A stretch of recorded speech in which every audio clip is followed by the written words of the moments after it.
Simon Peter, I need to ask you today, do you love me? He says, Lord, you know I do. That's why the word says that while we were in sin, that he came and died so that we might be saved. Did you catch that? There is a if when we're talking about what God did.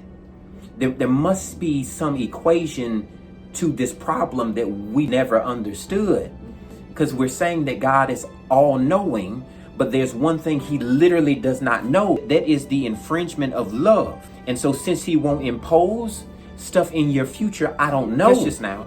The grace of God is this. I love you so much, I'll infringe, not on your tomorrow, on your today, and allow you to wake up tomorrow. Because what you're working is like wayward and in vain, and you're asking every day for your paycheck and death. But if I took you, I would lose you. So I infringe on you. Even though you act like you hate me, I can see down the line that I loved you still. The one impose, the one infringe, the one infraction, the one indictment that I feel like stick, the one predicate to all the denominators, the one that solves the problem and bring us still back to the same conclusion every time, is that I loved you enough to let you hate me and still not kill you. Where he searched through time and comes to tomorrow and checks back every single day from that day backwards to see if there was some place that he missed that you loved him that he didn't recognize. But there wasn't. And I think that's like the ultimate amount of hurt, is that we keep on showing up hating him, and he keeps on showing up to see if you love me. That's why he asked Peter, if you love me, do you love me? Feed my sheep. He says, do you love me? He said, feed my sheep. The last one was Simon Peter, son of whoever he was the son of. I need to ask you today, do you love me? He says, Lord, you know I do. You know this. This is the same Peter that denied him. Jesus is asking, do you love me? How many times do you forfeit his will, his word, his instruction, and we still come back to a place to be like, Lord, you know I do. The same one that ran away from him told people, I don't know the man.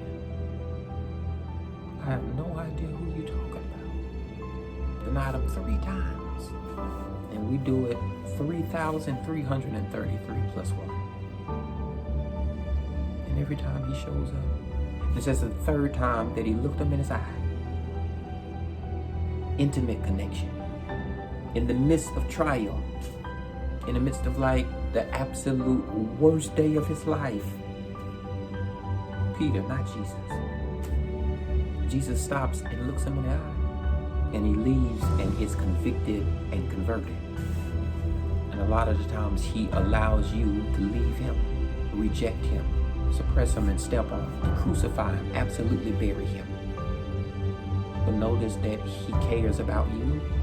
And I know this because every time I deny him, I can see him. If every time I cuss against him, I sin against him, I live a life contrary to what I know to be love, he looks at me. Not as a look down on me, because he's already on judgment seat. But he looks at me as a reminder, say, I'll still die for you, and have no idea if you'll accept it or not. But I'll still do it. I'll do it because I don't want nobody else taking the place for me, for you. The ransom has to be paid, but somebody has to, but you're too selfish to save you, especially to me. So I'll come and live and be God for a day, to be dead to you for eternity.